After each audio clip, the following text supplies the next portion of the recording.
Now let's move on to other stories. Rising expectations by Nigerians have continued to greet the inauguration of ministers by President Bola Tinubu and assignment of portfolios to them. As such, workers and employers of labor have stressed the need for the new Minister of Labor and Employment, Simon Lalong, to collaborate with stakeholders in the sector for national development. Senior correspondent Sharon Ijason reports. The Nigeria labor market has experienced challenges such as industrial actions, rising unemployment rates, and reduction in productivity in recent years.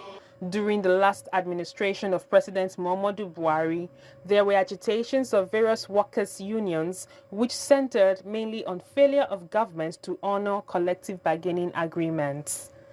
For us here to start believing that the new sheriff will do something new, let's go back to what is being owned to ASU.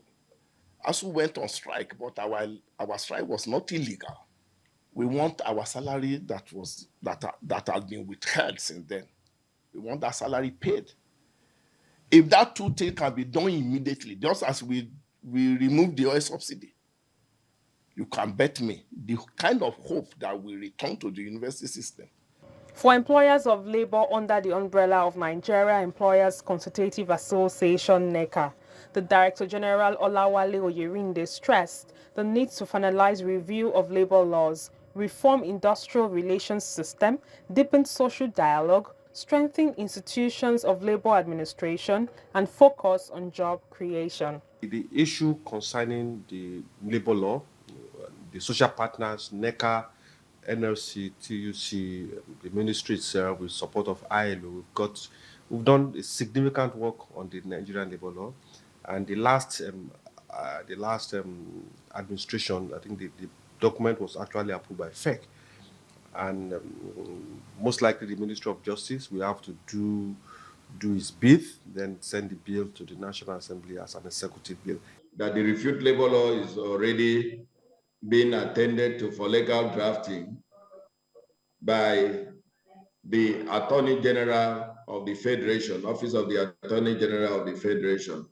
So it is onus of the Minister of Labor to facilitate it so that it can move to the National Assembly for the needfuls to be done. Upon assumption of office, the new Minister of Labor and Employment, Simon Lalong, promised to address agitation for new national minimum wage and other palliatives arising from the removal of fuel subsidy. Shall leverage on technology, skill acquisition, entrepreneurship, agriculture, among others, to open up more employment opportunities for all Nigerians. With the rising rates of inflation and unemployment in the country, Nigerians want the federal government to ensure that there are friendly economic policies to foster national development. Sharon Ijason, TVC News.